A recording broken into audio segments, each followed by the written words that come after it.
Fraser Tweedale here. He actually works at Red Hat at the moment on identity management and PKI solutions. He's passionate about functioning programming and security. So please give Fraser a warm welcome. Thank you. Yeah, I've been at Red Hat now for 10 years, working on PKI, public key infrastructure, and identity management solutions, and more than 15 years working in industry as a programmer. A bit about functional programming, Cherie already mentioned, so if you want to talk to me about FP or Haskell, I'd love to chat. But that's not what we're talking about today. I want to acknowledge that most of what I am presenting today is not work that I was directly involved with, but this is the fruits of the labours of my colleagues, many of my colleagues, but especially Alexander Bokovoy, Iker Pedrosa, and Ray Strode. So we will begin by discussing why not passwords. Why not passwords? And then the alternatives to passwords, some of the alternatives that we can use today. I'll give an overview of FreeIPA, the identity management solution that the broader team that I'm involved with at Red Hat is working on. There'll be some live demos, so everyone cross your fingers. And then I'll share the boring technical details and we'll end with the resources. So, is anyone sick of this?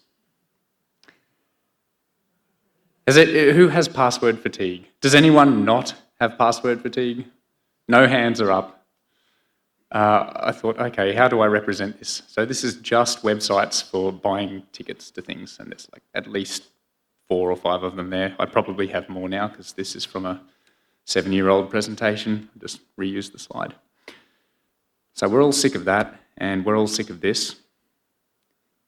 Password breaches, our over-reliance on passwords, and our misplaced trust in organisations to store them securely results in disaster after disaster. Again, this is from an old presentation. I'm sure there are some more recent breaches that you would be aware of. Many users are not diligent.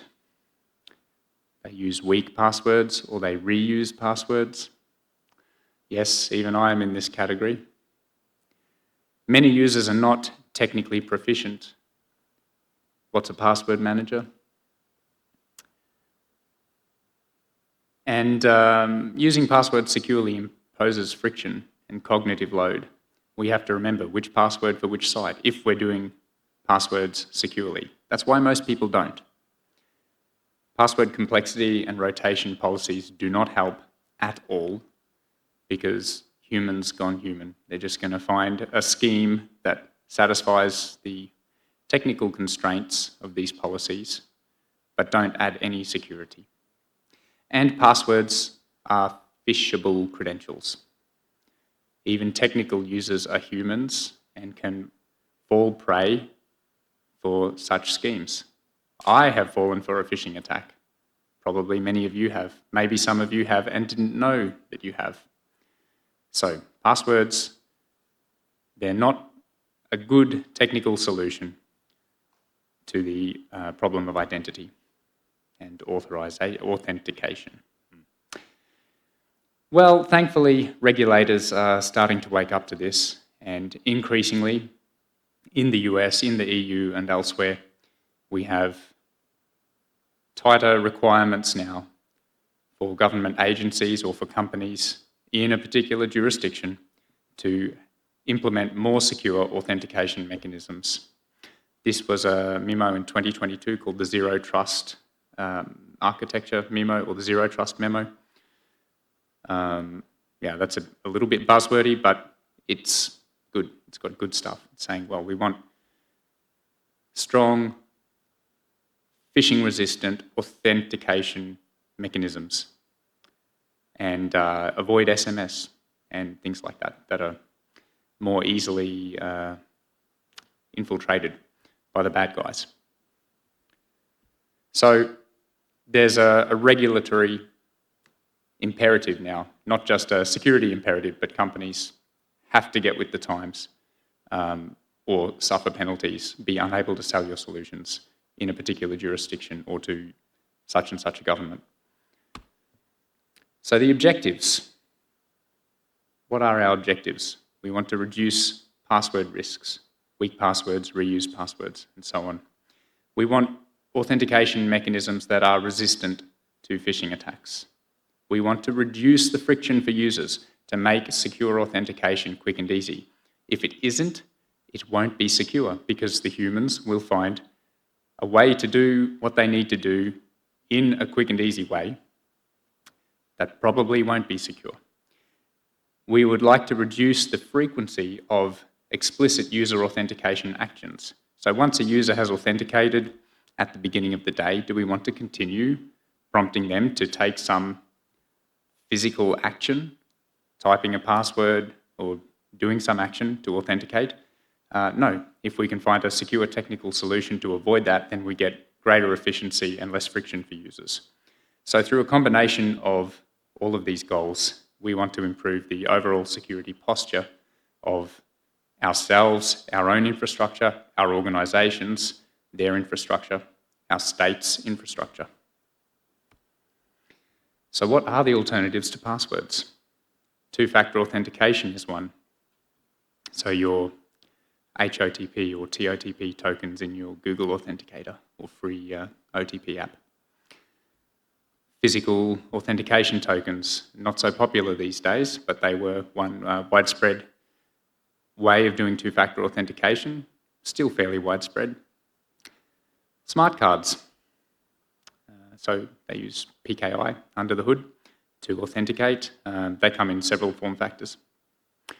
Passkeys, cryptographically similar to smart cards, but different ways of issuing, storing, tracking the credentials. And what we would call web SSO or maybe federated SSOs. So we all are probably account holders for several widely used services that can be trusted by other companies to provide authentication services. So this is reducing that problem of having so many passwords. You have your Facebook or your Google account, sign in there, and then they can provide identity assertions about you to other relying parties. So two-factor authentication, password plus a one-time code.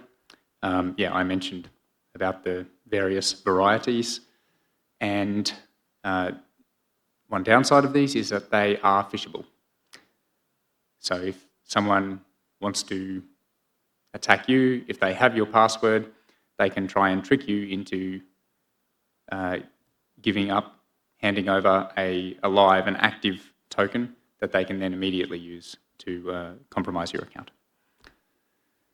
Smart cards, they use X509 public key infrastructure under the hood, which imposes a whole lot of issuance, renewal and revocation complexities. Running a PKI is complicated and burdensome, but they are phishing resistant and they come in several form factors. Got some pictures there. So something that kind of looks like a SIM card. Actually, a SIM card is a kind of smart card, but you can use them for authenticating. So they come also in USB, NFC, and so on. Passkeys, again using a cryptographic public and private key pair to authenticate to relying parties. Passkeys add some additional functionality, optional functionality on top, such as physical presence checks, so you have to physically touch the token to cause it to complete the signing operations. Optional attestation, so the token can attest, yes, I am a YubiKey or a such and such a token from a particular vendor. These are phishing resistant credentials like smart cards.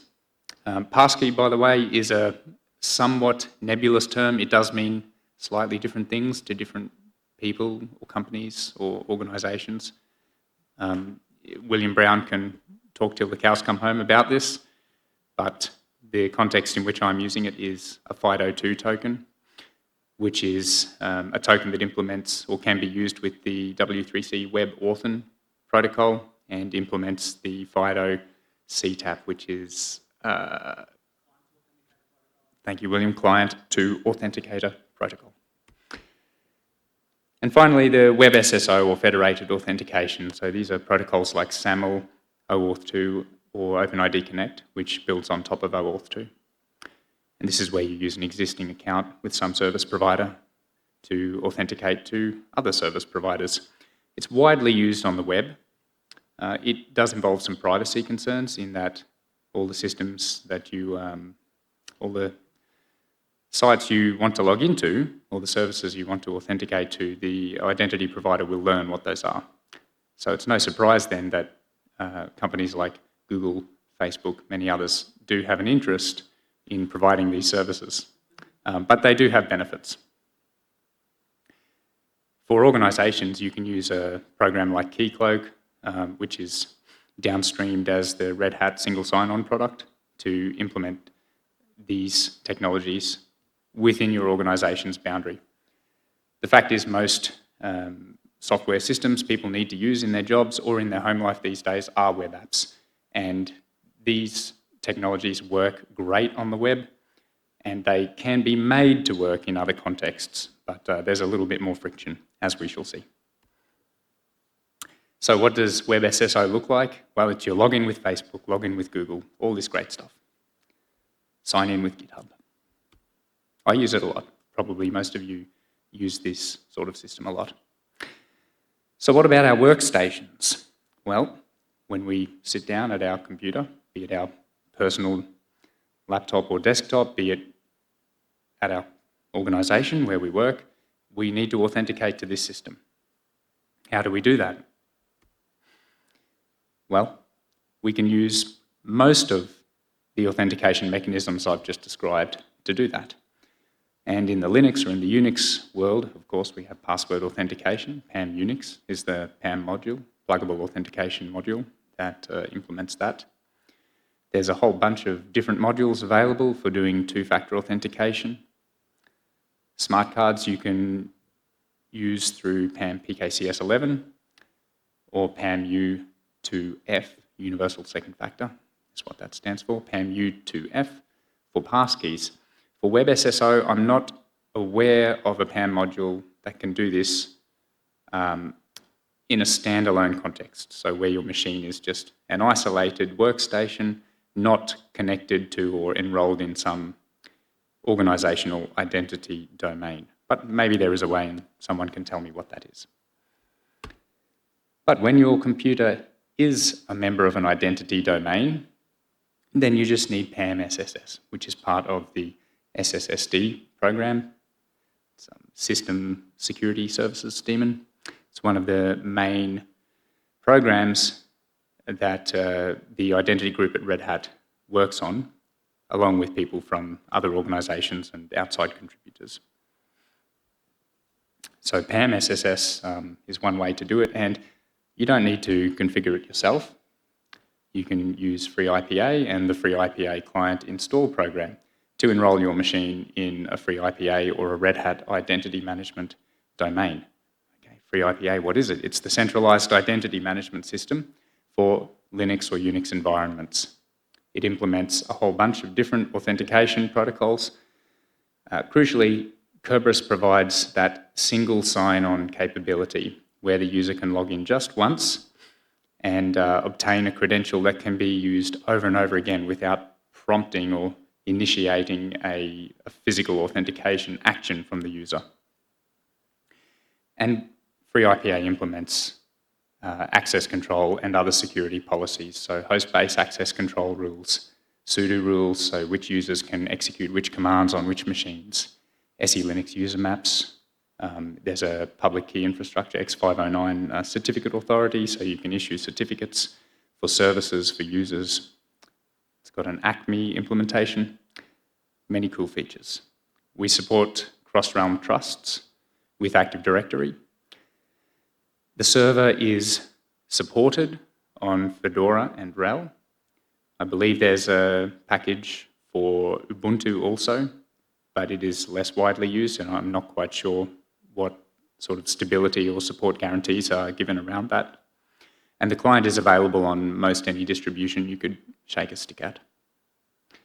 Public demo instance, information about that with the link on this slide. There'll be a short link to the slides at the end of the presentation, so don't fret about following that now. And we have Ansible roles for setting up the server and the clients if Ansible is your thing. The architecture, at a glance, the FreeIPA server contains the MIT Kerberos KDC with a whole bunch of additional plugins.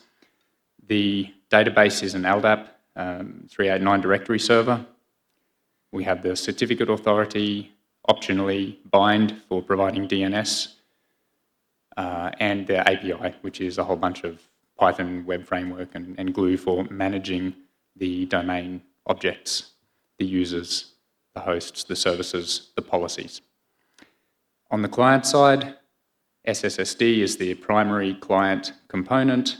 It's the one that you configure to say, hey, you are a member of that domain over there, and here's your machine key tab. And when users try to log into this machine, then you're going to talk to that KDC and that domain and that LDAP server in order to authenticate the user and retrieve information about the user. Okay, demo time.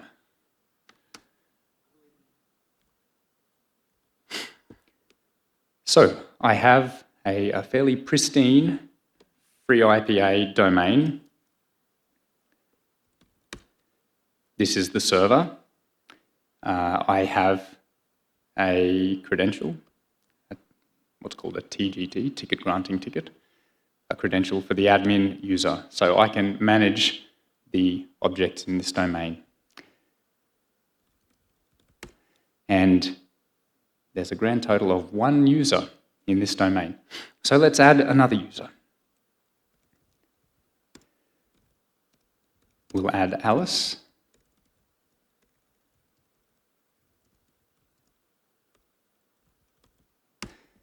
And I'll define a password.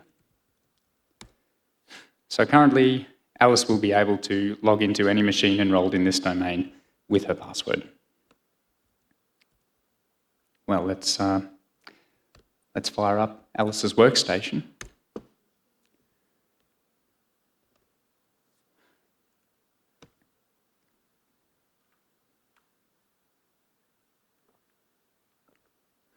This machine is already enrolled in this domain. There is 1 local user account, but we can say, oh, I'm Alice, and here's my password. We have to change the password because this is her first time logging in.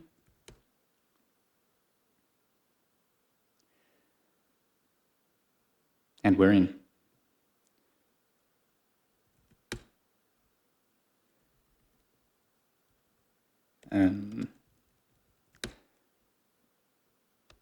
So you can see behind the curtain, that's the local account. There's no local account for Alice. So that was logging in using the domain information. Upon logging in, Alice has a ticket granting ticket, so there's no further prompting for authentication. All of the services that Alice needs to use, be they web services or other systems, she'll be able to use her Kerberos TGT to authenticate securely to those services without any further action that Alice is required to take. And this should last for her the whole workday. Yeah, so 24-hour ticket or thereabouts. So what shall we do now? Well, Alice would like to log in with a passkey. So here's a YubiKey. I'm going to plug this in, and we're going to enroll a YubiKey FIDO token for Alice. But I first need to pass this through to the VM. So let's add some hardware. Okay. So now if we run ykman, that's the YubiKey manager, FIDO credential list. Oh, that's the server. Whoops. I want the client. Where's it gone? Oh, right, of course. No. This one. Right.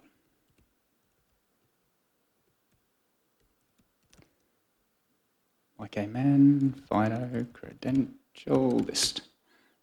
Oh, I didn't install it. Not to worry. We can still enroll it. So if we do now, so I can IPA user show Alice. All right, so Alice can show information about her own account, and Alice can enroll the token herself, but Alice can't change the authentication methods that Alice is permitted to use. So we'll need to switch back to admin account to do that. But first, let's do IPA user add passkey Alice, and we'll give what is the command? Enroll? No, it's not enroll. Let's just have a look at the help. User add passkey. Oh, register. Register, okay. So we're going to register this passkey. Okay, we'll enter the PIN. I have to touch the device. And that's done. So Alice's passkey is now registered to her account. Let me switch back to the admin account. Okay, so now IPA user show Alice will see her credential there, but we need to update her authentication methods. So IPA user mod Alice user auth type passkey. Okay, great. So we should see user authentication types, passkey, yes, there we go. Okay, so let's switch back to the client and we'll log out.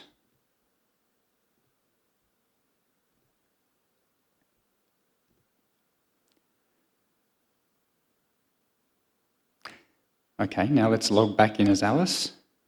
Okay, now it's prompting for Alice to insert the passkey. It's already inserted. We enter the PIN for the passkey. Crossing fingers.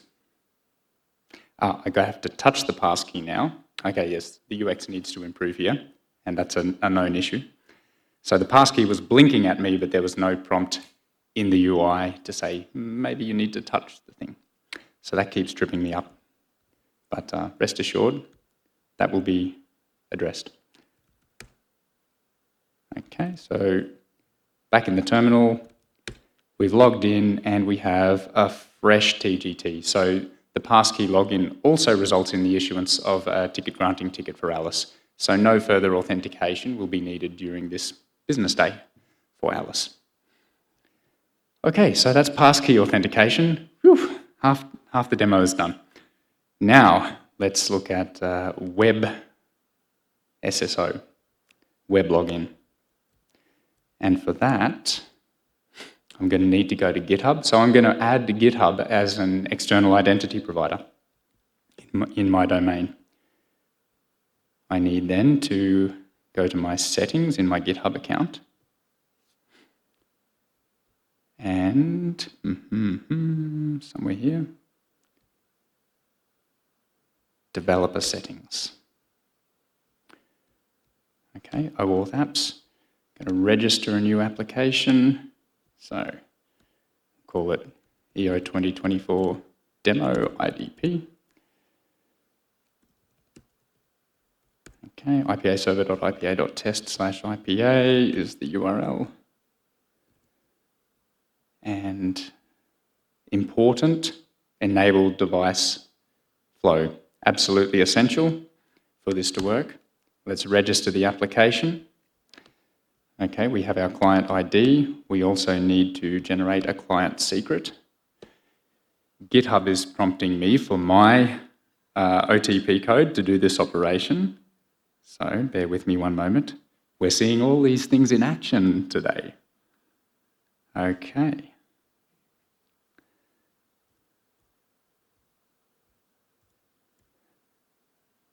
All right.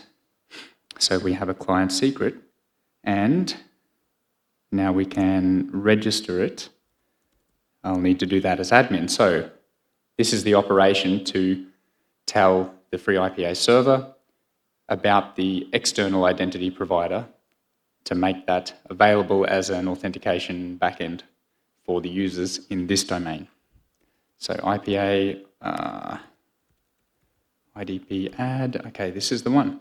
Provide a GitHub, so we have a bunch of providers defined that just presets a bunch of the settings like the endpoints that the IPA server needs to hit to do it. So common providers, several of them have some predefined settings. So we're going to use them. I'll need to put the client ID. I'll have it prompt me for the secret, copying the secret, and entering that. Okay, so the identity provider has been added. Let's add a new user account. So IPA user add Bob.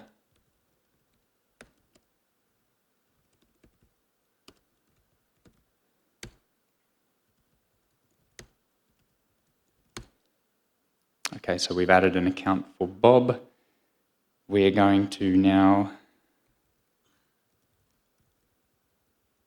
let's see, IPA user mod. All right, I just need to change some things here.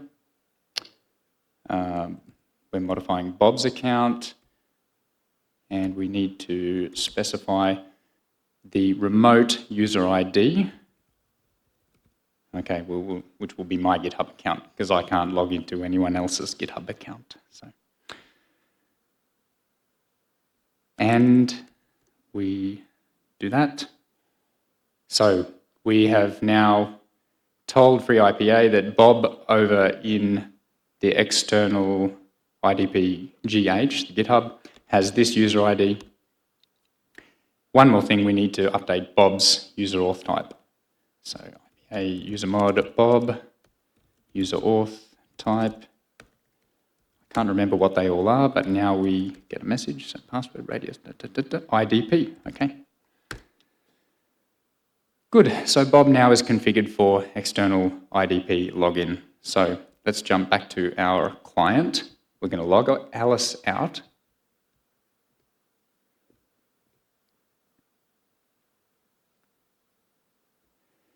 Okay, we're going to log in as Bob.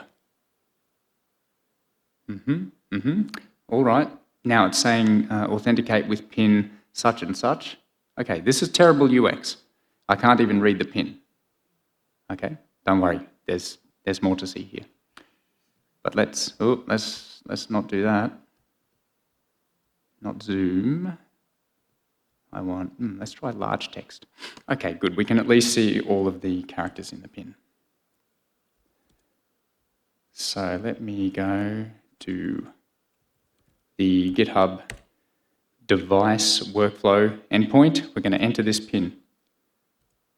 Delta 582 761 Foxtrot. Okay, I need to authorize this. Okay, we're all set, so now we can switch back to the client and we just press enter. Okay, crossing fingers. Password expiry. Oh, this is going to be awkward. Okay. Oh, it's actually working. Okay, good. There's a nice PAM conversation happening in the background there between GDM and PAM SSS. Okay. Oh.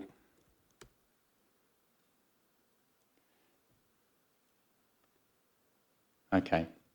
Well, this might be where the demo fails. Let's try again.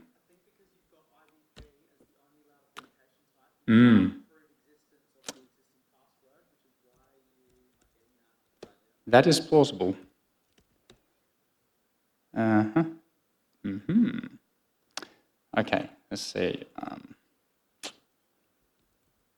Let me just switch Bob back to password authentication.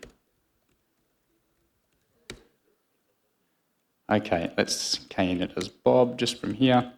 Now we're going to do the password change dance. Okay, let's try again, but I'm going to try on a different workstation this time, one which has some... Oh, I sure do. Thank you, William. I do need to change the authentication type back again.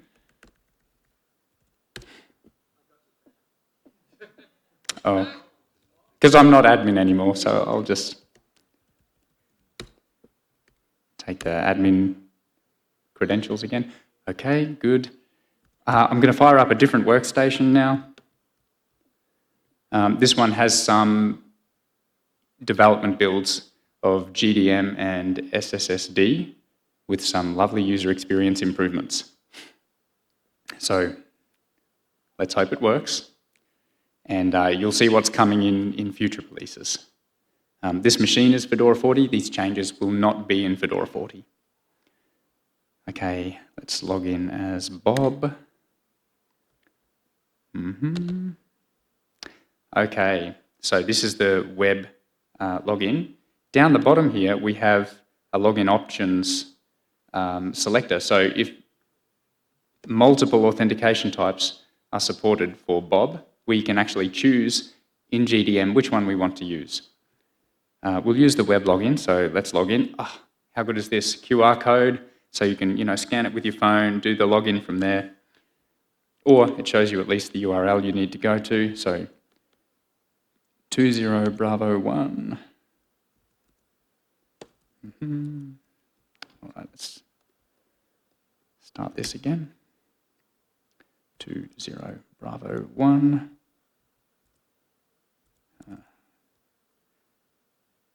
4 Foxtrot Alpha 8.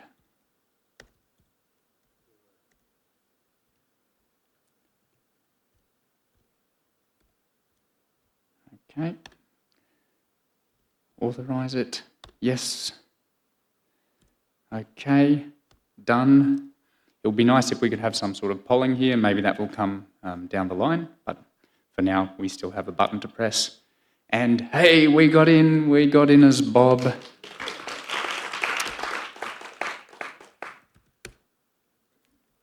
And we've got a TGT. So Bob doesn't need to authenticate again for this workday. Phew, we made it.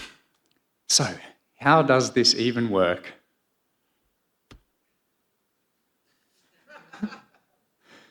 It's all Kerberos.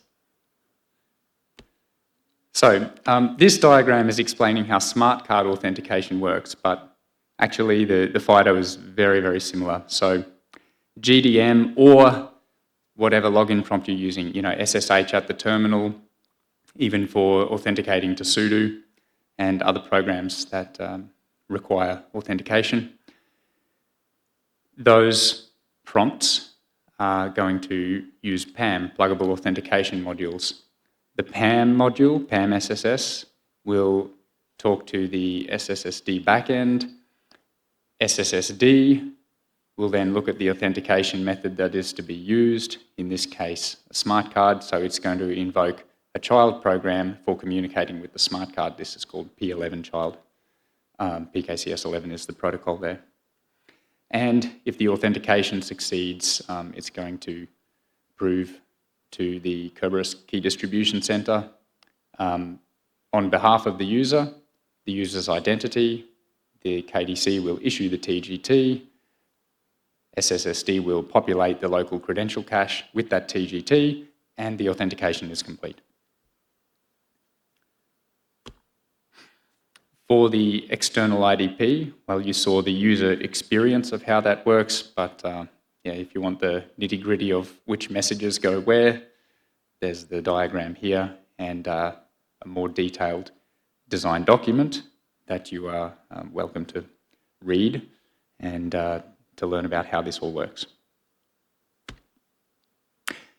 These slides I skipped through because we all saw it, but for someone who only has the slides, I wanted to show the story that you all saw in the demo.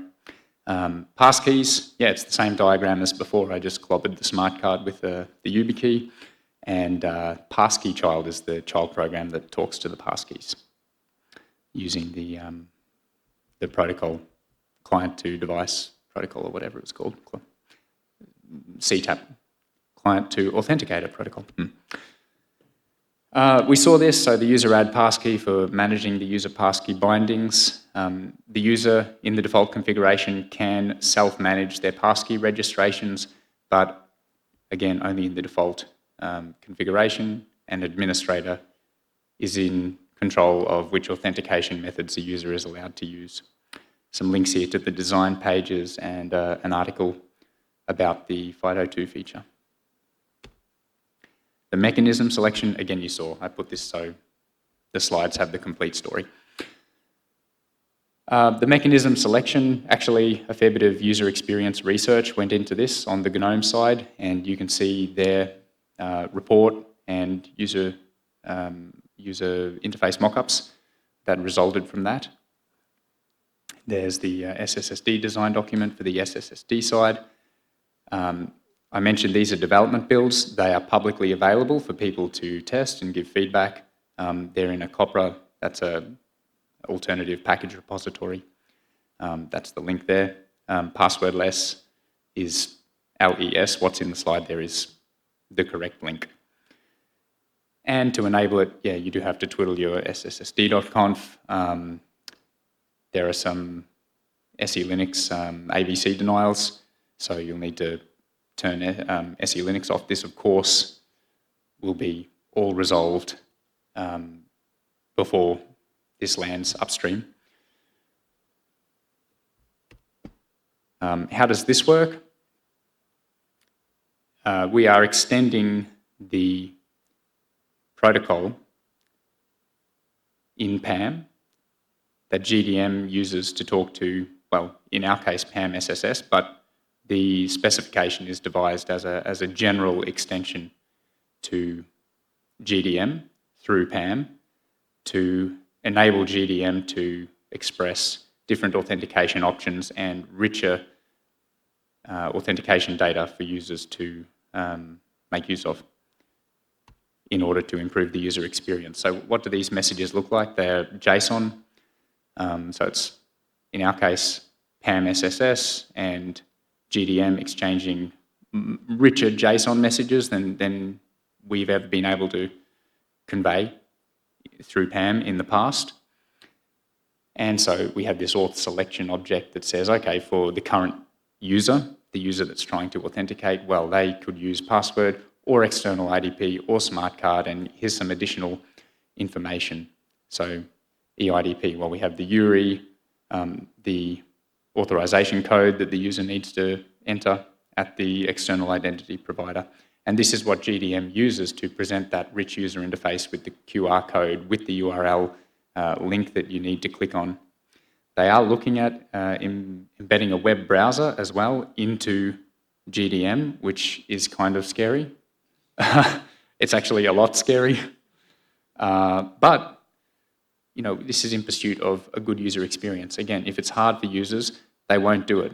They'll push back, they'll find workarounds, and they'll compromise security in doing so. So we have to make some compromises to advance the security story with humans in mind.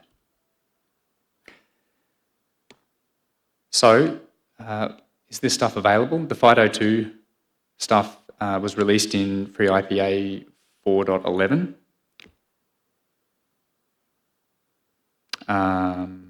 Right, yes, it's in Fedora 39 now, yes. And it will be available in RHEL 9.4. So the 9.4 beta is available now. So RHEL 9.4 will include support for Passkey authentication as a technology preview. So not fully supported yet. External IdP, that was released in the previous major version of FreeIPA, so that landed in Fedora 38. It arrived in RHEL 9.1 as a technology preview, and I can announce that it will be moving to full support status in RHEL 9.4. And the GDM enhancements will arrive not earlier than Fedora 41.